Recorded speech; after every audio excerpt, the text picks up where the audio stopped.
Welcome, Carm Capriato, the Service Aftermarkets podcast pioneer with the gold standard of aftermarket business podcasts. Join me for Aftermarket Insights as we advance the aftermarket. And as always, know that you'll learn just one thing. Find us on your favorite podcast listening app and remarkableresults.biz or on my YouTube channel. Hey, welcome everybody. It's Vision 2024. I am in the NAPA Auto Care studio. Thanks to NAPA for having us here. Look, if you're not a NAPA Auto Care, you need to see your NAPA salesman. And our goal is always to leave you a little bit better after this episode. Listen to learn just one thing. Two really good friends are here. And boy, do I love these guys. President of Elite Worldwide, Darrin Barney, also Barney Brothers Off-Road and Repair, Grand Junction, Colorado. How do you do it all? A good team. See? And an awesome wife. Huh? And an awesome wife. Oh, yeah. You have an awesome wife. Yes, you do. Could not do without her. Yeah. Is she your confidant? And Oh, yeah. roll all this stuff over her? Oh, yeah. Of course. Yeah. Oh, yeah. There's no way to do it without Did she ever say, Darrin, you're crazy?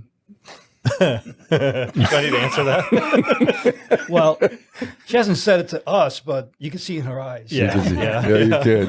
Yeah. Yeah. Joe Marconi is here, Executive Council member of Elite Worldwide and Fly with the Eagles. Yeah. God, I love that. Whoever came up with that name. What was Bob Cooper? It was Cooper, huh? Yeah. Great Boy. name.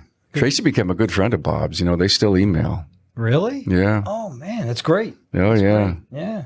Excellent. He wants to go to Italy with her for her honeymoon. Be awesome. I know.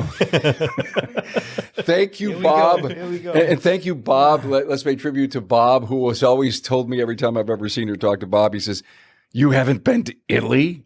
You're a disgrace." That's Bob. Yep. I know. Yep. Co-owner of Auto Shop Owner, online shop owner resource. So, Joe, thank you so much for being here. We've done episodes together. Oh, yeah. Always good stuff. We're at episode 900 and something. Awesome. Wow, I can't believe that. That's And amazing. Town Hall Academy 300 something. I mean, we've got a lot of things going. And when it was episode 100, guys, I wrote this paper. Look at that. Wow. Okay. Cool. I wrote this paper. It says 8 biggest success strategies compiled from the first 100 episodes. Wow. So I want to test the waters here. Okay. Guys, Here we go. in no particular order, here is what those 8 are. Tell me, has time travel changed? I'd like to know this. Customer service is it. Okay. Put your people first. Oh, yeah. Processes are ridiculously critical and win wars. Training is a sustainable competitive advantage. Culture rules. Have fun. Network and expand your knowledge. Run toward technology. Oh, yeah. How much of that has changed, guys? Nothing. Nothing at all. Yeah. My God, those are excellent. And then I go on to explain, everyone, that what I learned from the brilliant people that I've interviewed Yeah. That's amazing. in the first 100 episodes. And then I said, there's more. And so I said, so now what? Here's a few bonus thoughts.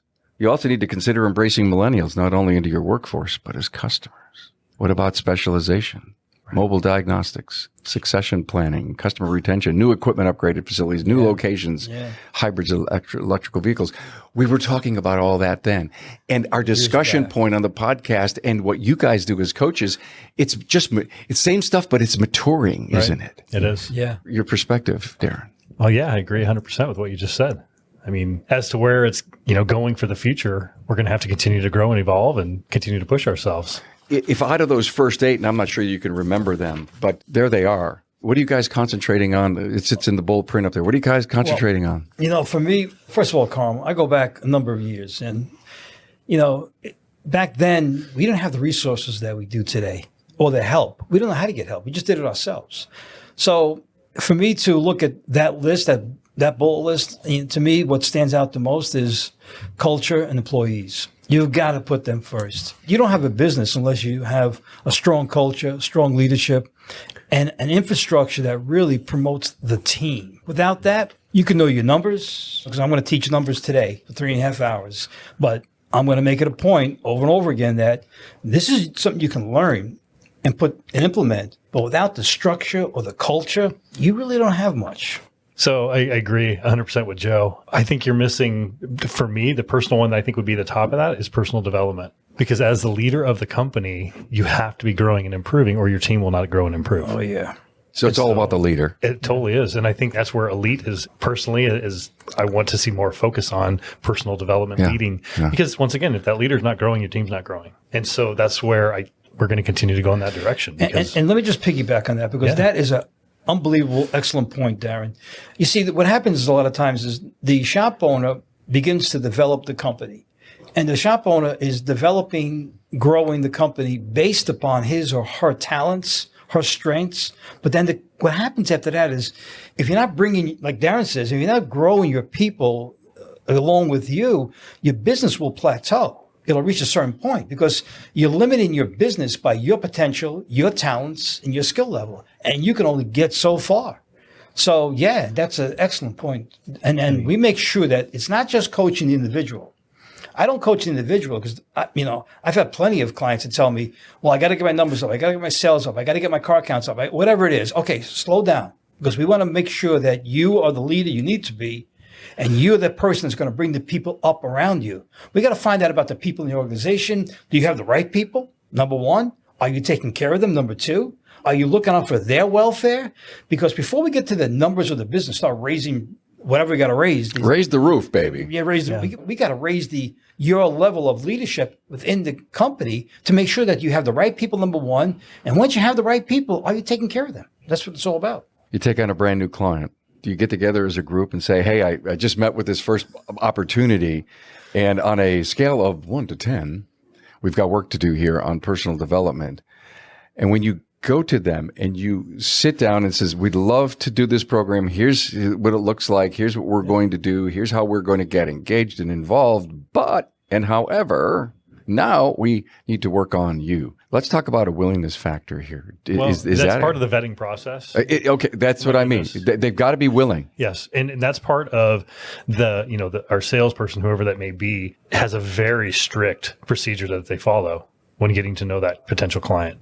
And so we ask them all kinds of questions. We get to know them as a leader, as who they are as a person. We get to know about the business. That way we can help to know what we're dealing with.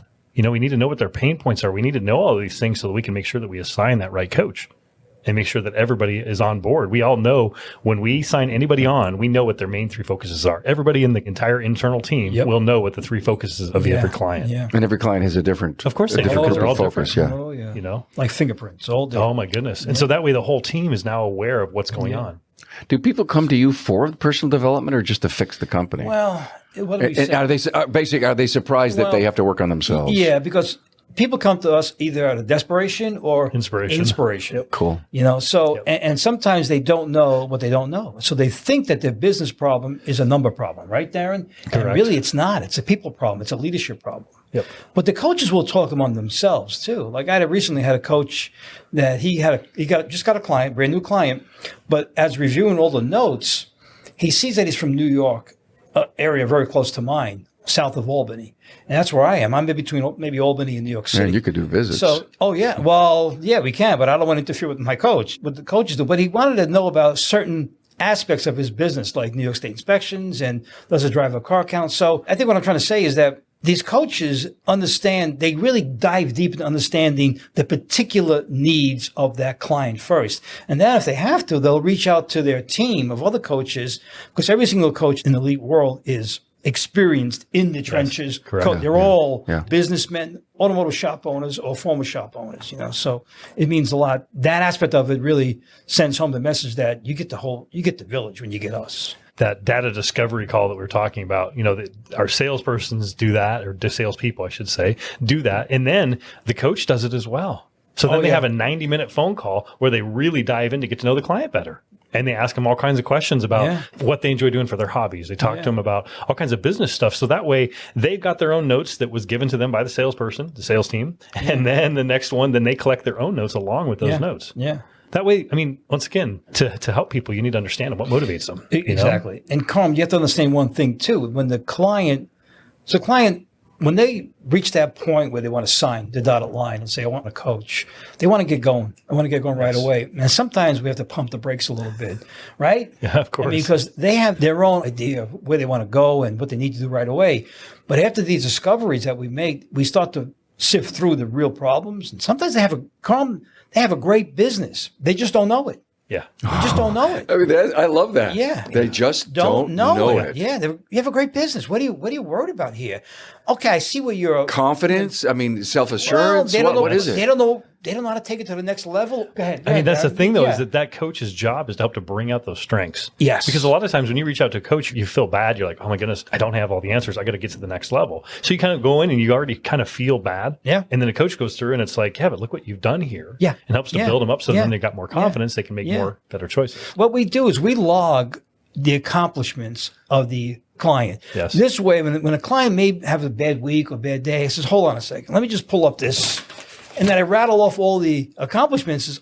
Because let me tell you something. We all know that success is not from point A to point B. You don't reach that point of success. It's the journey, right? It's the total, and it's the enjoy the plateau, you know? Yeah, and it's the progress you made along the way. And even if you don't hit those major milestones, even if you want to have 5 shops in 5 years, so you end up with 2 shops in 5 years, whatever it is. But it's the progress you made along the way determines the success. And sometimes clients and shop owners, who I have the highest respect for, I really do. What they do every day is just miraculous. But we have to remind them, you made a lot of progress. It's Calm down. Made a lot of progress. You're okay. It's so important, though, enough that I had a coach texting me yesterday and said, hey, this certain client is coming. Make sure that you celebrate him. He shut the shop down with his team to come down for the last 2 days. And Joe and I talked about it last night at dinner. And I said, hey, when we see this client, make sure we talk to him and we celebrate him. So cool. But Joe and I wouldn't know that. But the coach texted me and said, hey, make sure that you reach out to him and celebrate him because he doesn't think it's a big deal. Okay, I have to stop for a moment. Okay. There's this great series on Hulu called The Bear. The Bear. Yeah, Okay. you told me about this. I know I told you about it. And I've written a brand new declaration of the language change in our industry. We read it. Because thank you. And the feedback I'm getting is off the charts. Yeah. Off the 99.9% shops buying in, industry buying in. And I say that because when you watch the last few episodes out of the 20, you see in these high-end restaurants what the waitstaff does to share information they hear about a client with their server. Yeah. Oh, you have to. Yeah. To your point, here's a coach calling you. They're walking by. Here's a scene. They're walking by. A client says, wow, we've been to Chicago how many times and we've never had a deep dish pizza. And they're talking. And another waiter comes by and hears that. They write it on a piece of paper. They pass it to their real server. They go out, get a deep dish pizza, bring it in, carve it up, lay it out beautifully, brings it over to them, lays it out and says, we heard you've never had deep dish pizza here. Oh, that's amazing. Wow. That's cool. That's what's going on with you and your coaches. That's the connectivity. Client connectivity to what the goals or successes are. I'm sure you reach out and say, hey, thank you so much for being a client. I hear you hit your 1.2 goal this year. But those are such cool things. Yeah. Well, another thing too is, and this just piggybacks on what you're saying, we have coaches meetings once a month and we run these meetings and I moderate them, but I don't like to be like a speaker or it's not a monologue. It has to be a whole team that's involved with this. So the last meeting, one of our coaches, Randy Pickering, he brought up a topic of how can we share best practices among the coaches for pay plans? It was so amazing. The amount of interaction afterwards, all the email exchanges that followed up of sharing all this information, it just helps the entire team. Because we really, look, our focus has to be on how can we help the client? How can we really help the client? We're always discussing that. Always discussing that. What can we do better to help the client? So no one person has all the answers. I don't have all the answers. Well, and to a shop owner that may be listening to this, why that benefits you is just that when you talk to one single coach every week, you get them all. You get all of them. Yeah. Right? Yeah. So you've got this whole network of people that are surrounding you that there's thousands of years of experience. Stop. I love what you just said.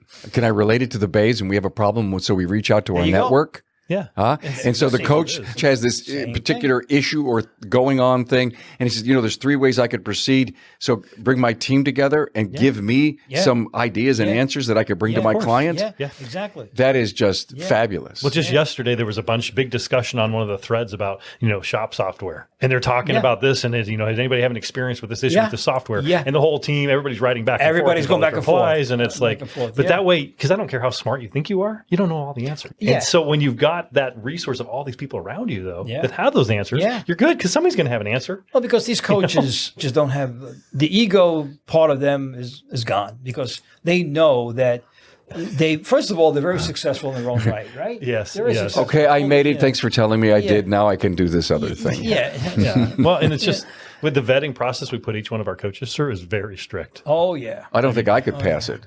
I don't know. Tracy might.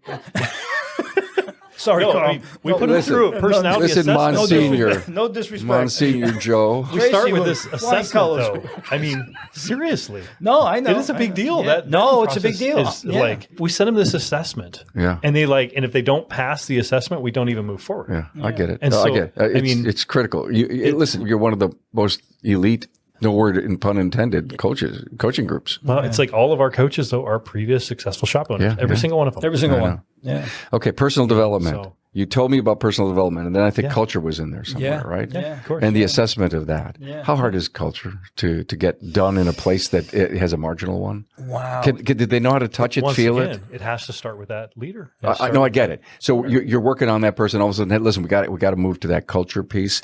Oh my God, I can't touch it. I can't feel it. There's so much going on here. Well, it depends a number of things. The willingness of the client to accept that he has to or she has to look in the mirror and say the problem is me.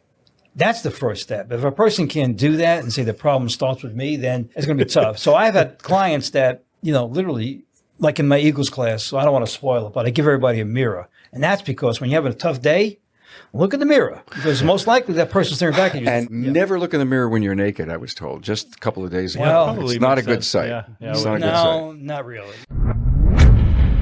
Hey, it's no secret. We're facing a technician shortage, and NAPA Auto Care has a solution with the NAPA Auto Care Apprentice Program. The program was pioneered by one of our own. Pete McNeil and Master Technician Jake Sorensen from McNeil's Auto Care in Sandy, Utah, realized that the problem of not having technicians available for hire was not going to solve itself and decided to take action and look at a different audience of individuals available for hire. A focus was put on younger individuals with the right passion, desire, and attitude to work in the automotive repair industry. Jake and Pete sought after these individuals and developed a technician apprentice program to give them the training needed to become a successful technician in today's world. The NAPA Auto Care Apprentice Program includes a comprehensive 9-stage curriculum that includes a variety of types of training, and they are classroom training videos exclusive to the apprentice program. Now, these videos provide in-depth training from a successful master technician. Also, Autotech classes with instructor-led courses offered through NAPA Autotech and Autotech e-learning. This web-based e-learning is designed to target specific training topics. And finally, hands-on learning. The apprentice will apply the skills gained from the classroom training videos, Autotech instructor-led training, and Autotech e-learnings in the shop with the guidance of a mentor. The apprentice program curriculum is competency-based, meaning an apprentice can move through each stage at a pace that best suits them. Most apprentices complete the program within 2 years. Upon completion, apprentices will have earned ASE G1, A4, A5, and AC certifications, adding industry validation to the skills an apprentice acquires. Look, having an apprentice in your shop will ultimately benefit your bottom line as they advance through the program. And in most cases, as the apprentice develops their skill set producing billable hours, you'll begin to see a growth in your gross profit by stage 5. One of the largest barriers to entry for individuals looking to enter the automotive repair industry is the cost of tools. Now, keep your apprentice motivated with an apprentice toolkit. Now, NAPA Auto Care has worked with our supplying partners to offer an exclusive comprehensive tool set, including a 4-drawer tool cart for all registered apprentices. Hey, to learn more, members can visit member.napaautocare.com. Just in case, it's like the acronym show where, PE, private equity. Yeah. Fly with the Eagles. What's it all about? Okay, real quick. Fly with the Eagles is a 3-day intense business management course. We cover everything from leadership, financials, cost controls, marketing, employee management, and recruiting. We do everything, and we compact it. And personal development. And personal, I'm Leadership. sorry, I forgot Yes, about don't it. forget And that. personal development. It really is a course designed for shop owners and managers, and we even get service advisors in the room too. Yeah, we do. Yeah. I learned this fascinating piece of information on culture just a couple of weeks ago. I shared it with a bunch of friends, actually in an independent meeting in Buffalo. And I found out that someone said, culture? It's just the climate of the business. Okay. And I'm sitting there. I got goosebumps, Darrin. Right? Yeah. And I stopped and I thought about it. And I presented that concept. And I said, there's a tornado going on in Bay 4.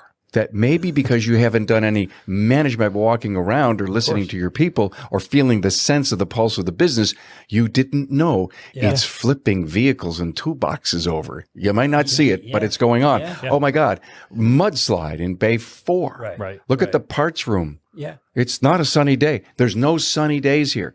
I presented it and I said, if you want a different way to feel if culture is right and you got sunny days, and then the guy sitting next to me says, Carm, I fired a tornado 10 years ago. Yeah.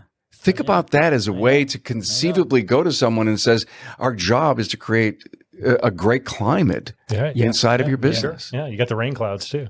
You got the sunny days. They're you got all, all that. every single one of those, and oh, by the way, lightning storm, power out.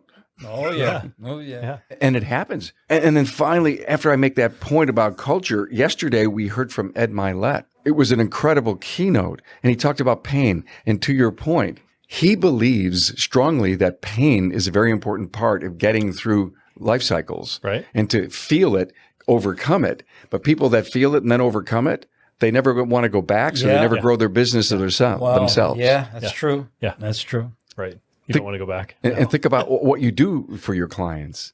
Right. And say, oh my God, this is going to be uncomfortable, Joe. Got to tough through it. We're going to get this done. Yeah. Well, the thing is, you're right, Carm. And sometimes it depends on the individual too, of how much they're willing to accept and to believe in what we're trying to bring to them.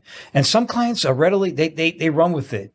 See, a lot, when you talk about going back to culture, when you talk to some clients, they revert back to what they learned as a kid, doing things for the right reason, having respect for others. Don't be the one that's always speaking. Listen a lot too. So when you speak to a lot of the clients, they get it right away. They really move fast. Other clients, and no fault to them though, they could be in a situation where they're really hurting badly with finance, with cash flow. And then we got to take a different approach.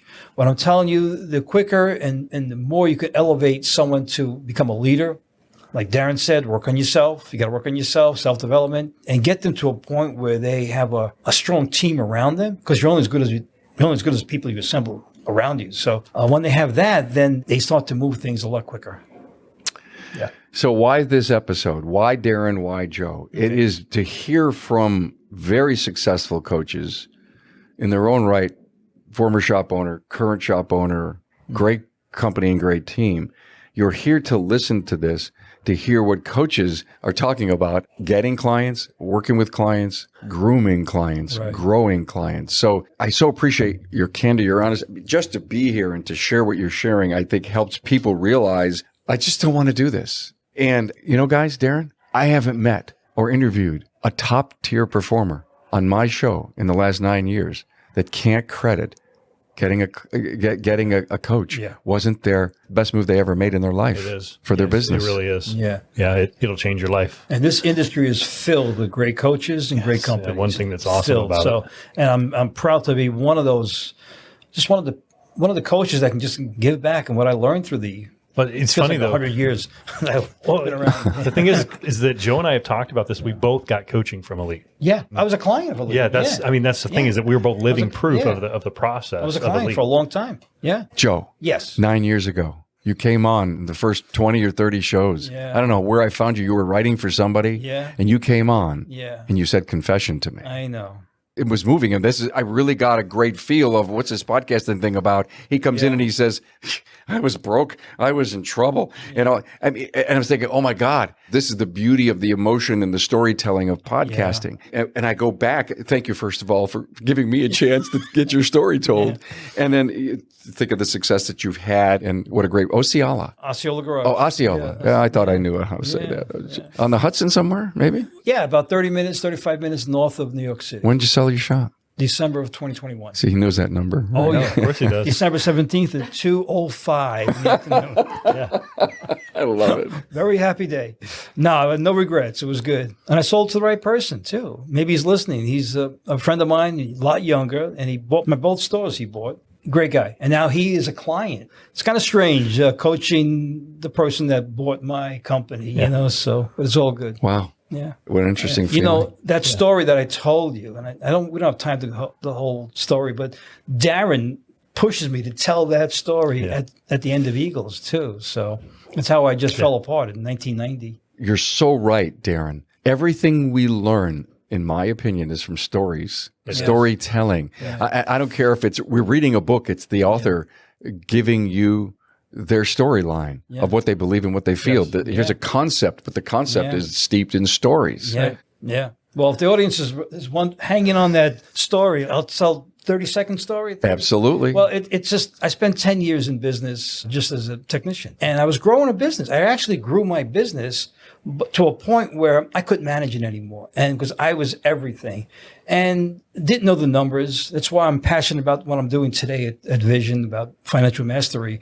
But I didn't know the numbers, didn't pay attention to the numbers. And it was a lonely Saturday afternoon where I'm trying to fix this car. And everything I did just turned wrong. And every time I turned left, turned right, I'm getting deeper and deeper into a problem, to a point where I just said, I'm done. I'm done. And I can't take it anymore. And I just threw my tools down, called my wife, and she heard of this is like 7:00 on a Saturday afternoon, and hadn't eaten that day, had no food. I was burnt, and I reached the point of burnout. I called my wife, and she picked me up because she's like, "You're not driving home. I'm going to pick you up." And then, but that next day, she said to me, "Are you ready to quit?" And I says, "No, I can't quit." I says, I says, name is April. It says, April, I says, I can fix anything that comes through the door. I just don't know what's going on. My wife tells me, that's because your focus is all wrong. You work every day fixing cars. Your business is broke and you can't fix that. Maybe you should focus on trying to learn how to fix your business. And that was it. Turned my life around. And then, so that was the quick version of that story that I told Carm many, many years ago for his podcast. And that story that Darrin wants me to tell, it's a good story. You should tell it. You should tell it every chance and every time you get. Yeah. It's hard to tell that story. You know what? You're absolutely right. There are stories.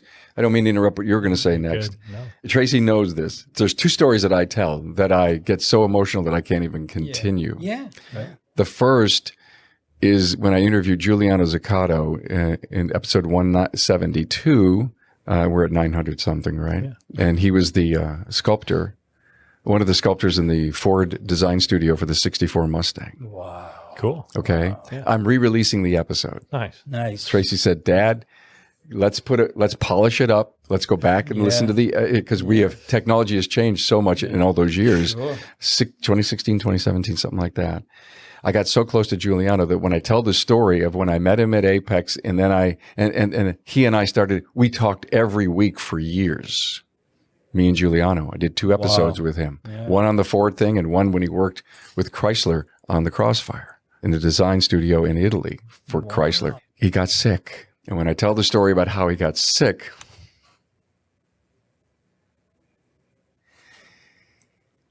and the other story is our adoption story. Oh, I heard that story. Yeah. Oh, man. That's a great story.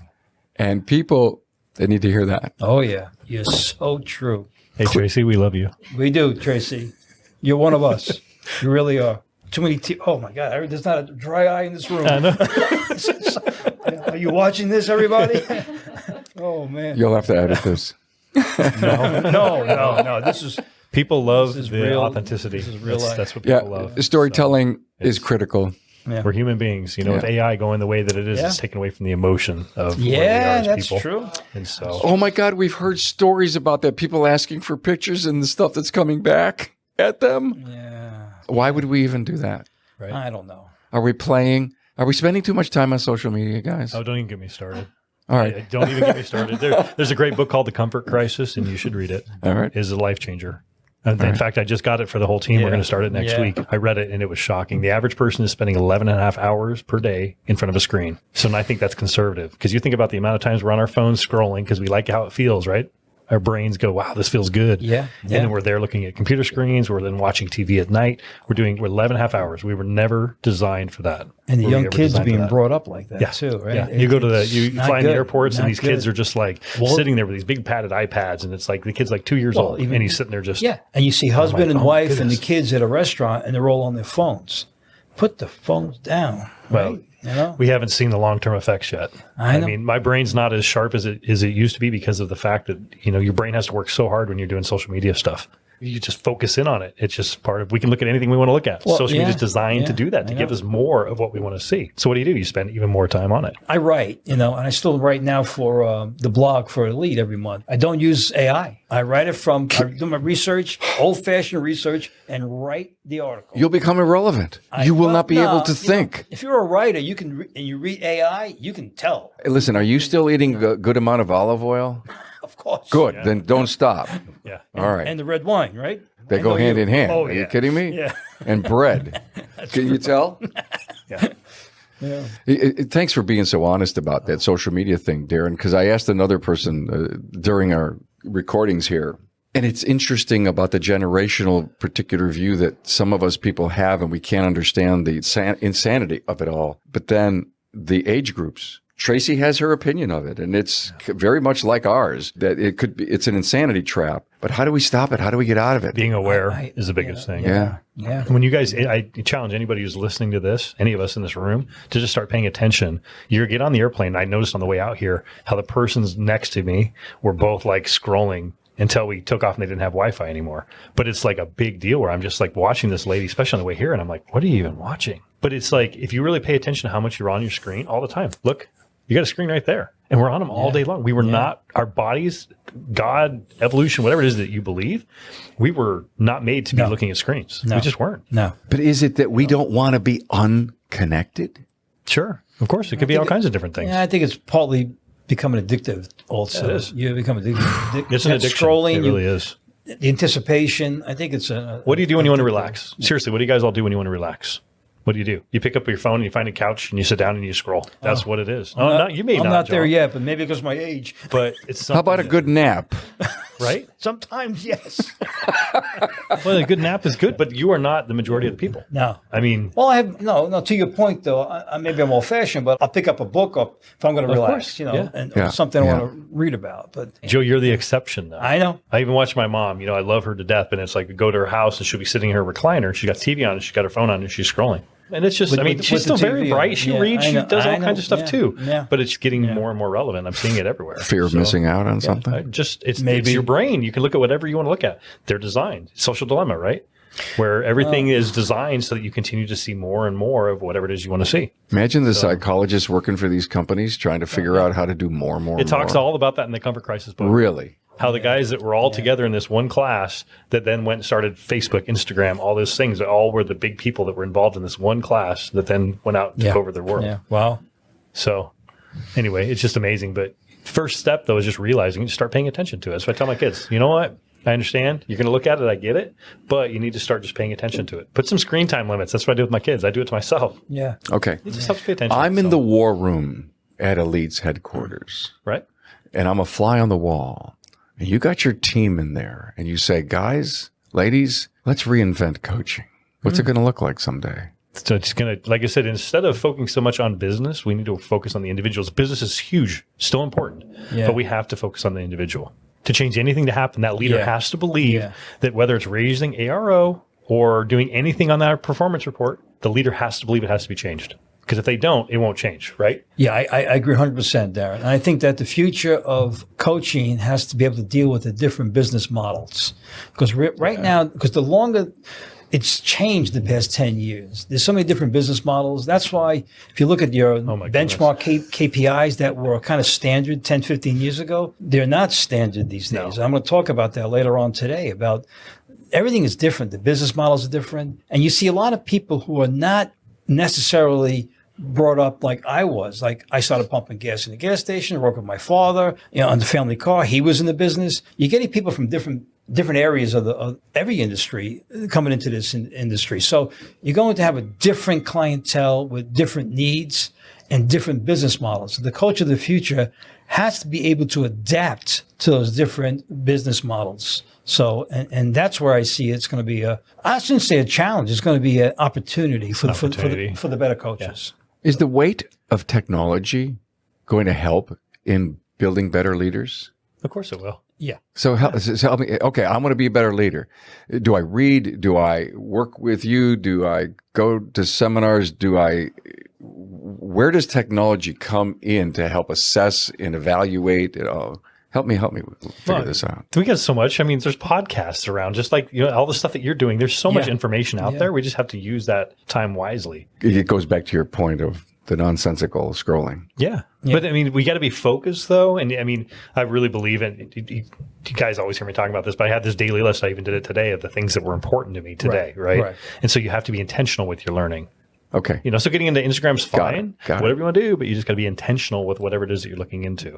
And why you're looking at it. Of course, why you're looking at it. It shouldn't be mindless. Yeah. No. And it's so easy to do. Anytime I pick up my phone and I do it and I watch my kids are on the team and I'm like, okay, but then all of a sudden they're scrolling and looking at the emails or doing all the other things on the phone instead of looking at whatever the point was. That last night, talking to Tom about trying to figure out something for lunch today. And he gets in there and he starts going, he's like, oh man, we got another email on this guy. This is really exciting. And I'm like, we're trying to find a place to go to dinner or to lunch tomorrow. Yeah, you remember that? Yeah, I know. And it was like this long old discussion.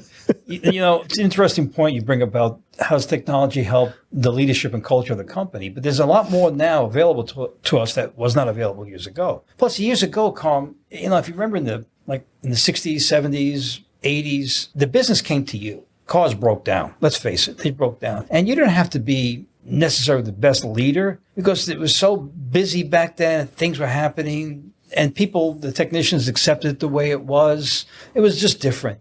Now, if you don't have that leadership component, that culture component in your business, you're going to suffer. You're going to suffer in the long term. You won't grow the business that you think that you believe you need to grow.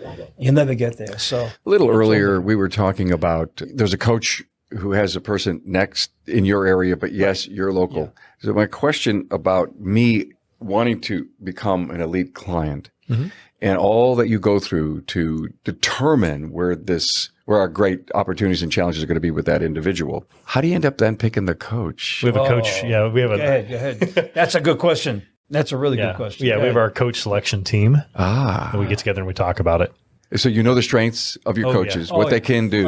And so there's kind of, if you will, a merriment there. Yeah. We did not go even to scratch the surface of how in depth we do with the vettings for our coaches. Yeah. And the same thing for the clients. Right. I mean, it's that involved because if you've got an issue with marketing, I want to make sure I'm going to give you a coach that's really good with marketing. All of our coaches are good at marketing, right? But some of them are extremely gifted where you go and you look at their website and you do the research and like, wow, holy cow, look at this stuff this guy does. Yeah. And then you got a client that really needs that help with really changing and being new and forefront. And so those are just one of the factors we would look at when pairing a coach to a client. And maybe a client needs a strong coach. Yeah. Oh yeah. That's a problem. A hugger or a kicker. Yeah. Hugger or Because that's behind the scenes. That's behind. An I or a D. Well, no, I mean, some coaches are really good at hugging and are emotional and they're just a good person. Are very in your face and say, no, it's got to be done this way. Yeah. And even in your face is not, I don't know if that, because it's just like more like a kicker. This is why we do this. Boom, boom, boom, boom, boom. Well, some coaches, they're not afraid to have those very tough conversations. Right. And that's what it's all about.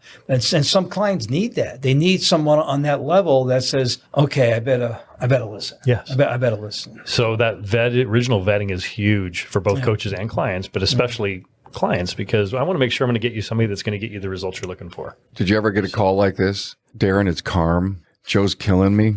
Yeah. Can you find me somebody new? Of course we have. It's not very common. We have a pretty darn good selection process, but I have had that call and it's like, I'm just not. It's rare though. Yeah, it is really But wouldn't you say, what is he killing you about?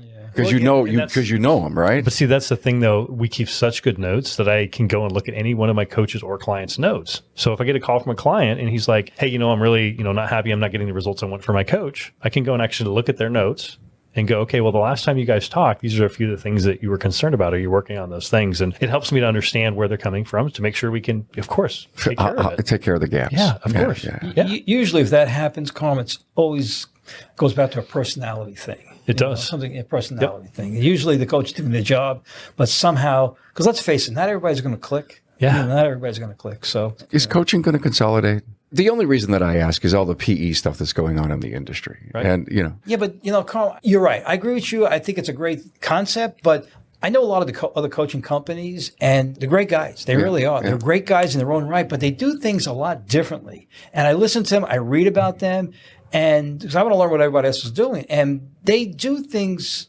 slightly different than we do. Everybody seems to. Yeah, and that's where that's good. Yeah, there's all these different strengths out there. Yeah, I think you need the infrastructure of the coaching the way it is today. That like one company will do one certain way. Another company, like one company, I'm not going to mention names here, I don't think it's proper, but one company really has a good team to help them, multiple shops. You want to grow. And so you want to go to that type of coaching company. So I think that you can't be everybody's going to fit in the same category. Yep. It's not going to happen. So I think that the way the coaching is set up these days, there's a lot of great companies out there. I give them I tip my hat to them because they're doing a great job. And I think that we need that because there is so many shops out there that need help. So many shops. Okay. Yeah. How many shops are out there that need coaching? Just give me a number.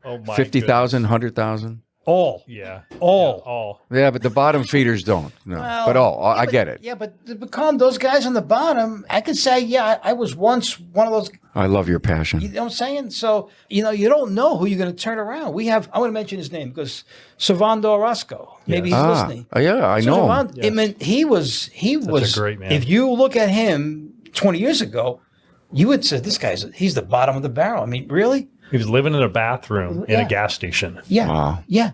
That's the honest. Good He's out in California, right? Yeah, California. Yeah, we call him King of Long Beach. He's the king of Long Beach. Yeah. Now he has 5 or 6 shops. Yeah. He's the franchise guy, right? He's planning on. I've interviewed him. Yeah. He's so awesome. And Servando is like if it wasn't, and he went to a fight with the Eagles years ago. And at the end of the Eagles, you're supposed to say what you've learned or what your next move is at the very end. So he got up and he pointed to one of the coaches in the room, Jim Perino, and says, he's going to be my coach. Just like that. Not Willie. He's going to be my coach. And the rest is history. This guy his goal is 10 shops in the next 5 years. Yeah, and he plans to hand it over to his son. So everybody needs a coach. Besides Fly with Eagles, what other kind of real specialty courses do you have? Oh, goodness. Yeah. Fly with Eagles is the biggest one that shop owners get to go to. I mean, we still do Masters, of course. We have a big event coming up in January of next year. We got a lot of stuff going on. How long have you been doing Eagles? I don't know. Did you and Kevin write this? I mean, where did it come from? No. Did Cooper do this? Cooper started it, right. But then Joe has taken it to a whole nother level. It's just taken it, and then he's always changing it. In fact, we'll talk about it. He's like, well, I'm thinking about changing this to this. I'm like, great, Joe, whatever you want to do. Did you go to Cooper and say, give me this Eagles thing? No. Oh, well, how did you get it? That's a funny story. You got time? Yeah. We were doing as long as there's no crying. Right? Yeah. No crying. It's not a crying story. This is a good story. So Bob called me up one day, and I just started working with him, doing some minor coaching. I still had my shop, and he said that there's a company, has a lot of stores, big company, a big nationwide. I can't mention the name. They need help because this company, by the way, it wasn't an aftermarket company. It was a company. They wanted to find out why the aftermarket is so successful with their sales, like selling brakes and selling alignments and tires, and they can sell at a much higher price to the customer than they can, and they're a national chain. So the thing was, and to shorten this up a little bit, we did a survey of a mystery shopping survey of maybe 6 or 7 stores in the Midwest area, and then we put on a presentation. Bob and I go back to the hotel, and we spend hours developing a PowerPoint presentation for the next day to present this to the big higher ups of this company. I mean, the people they're the decision makers. Your research. Company. Yeah. So Bob was doing the presentation, but Bob gets about an hour and a half, 2 hours into the presentation, and some of the people are asking him operational questions about this, about that he's looking at me, he's looking at me, and he says, so I says, well, Bob, want me to answer that question? So I says, yeah. He says, so I stood up. No, I was sitting down. He says, no, stand up. He said, so I stood up and I started answering the question. Then another top CEO asked me another question, another guy. So before you know it, like I'm organizing the room. So you're rocking. Yes. And then I said, any more questions on this topic? Everybody was silent. So then I sit down and goes, Bob says, no. He shakes his head and says, no. He hands me the presentation mouse, the clicker, and says, I want you to finish the presentation. I love it. Yeah. I says, you were on fire. So I finished the presentation, and afterwards he says, we got to put you in front of people like that. Wow. So I says, really? I says, Bob. He saw your gift. Well, I says, Bob, I says, look, you speak one way and I speak another way. He says, how's that Two different ways, going two different to work? But Oh then, my God. and a I little mean, bit, dude, I get that. I get why you would be, no, I can't fill those shoes. Yeah. I know. Yeah. Right? Well, Bob is, he's a professional speaker. Yeah. And then from there, he made me, he put like 3-hour presentations together for me to do and this and that. Then I co-presented the Eagles with him. And then from there, I did it my own. But like Darrin said, I had to make it my own. I really did because I can't be Bob Cooper. I can't be anybody. does. I can't be Darrin Barney. I have to be myself. So Are you part of Eagles, Darrin? When you're- I help out when I'm there, but Joe does it. Joe and Kevin. So. Joe and Kevin. Kevin Vaught. Kevin Vaught, he's been on the show. Yeah, great. Yeah, great guy. Well, you know what? I learned a lot. This was great. It was a lot of fun. I have 30 more questions to ask, but I think I just want to give our listener, leave them with a lot more than they came to start with. Learn to listen just one thing. And if you learned anything or you're motivated, please go do something about it. Yeah. Darrin Barney, President Elite Worldwide, and Barney Brothers Off-Road. How's the business? Good. That's Gosh, great. Yeah, geez. good. Grand Junction, Colorado. Did you move the headquarters to Grand Junction? Yeah. Oh, yeah. Everything's there? Yeah. Cool. So, I mean, everybody's remote. So, Yeah, I we have get it, people yeah. around. We even have coaches now in Canada. So, Yeah. it's cool. Yeah. Nice. We got clients in Barbados even. Yeah. So, Yeah? Yeah. What an excuse you need. I know, right? And he even came to Eagles. He came to So- Eagles. Yeah, I gotta go to Barbados to see a client. Yeah, I got to see a client about Barbados. I'll be back in a week or two. exactly. You're killing me. Just in case, it's like the acronym show. We're PE, private equity. Yeah. Fly with the Eagles. What's it all about? Okay, real quick. Fly with the Eagles is a 3-day intense business management course. We cover everything from leadership, financials, cost controls, marketing, employee management, and recruiting. We do everything and we compact it. And personal development. And I'm Leadership. sorry, I forgot Yes, about don't and forget that. personal development.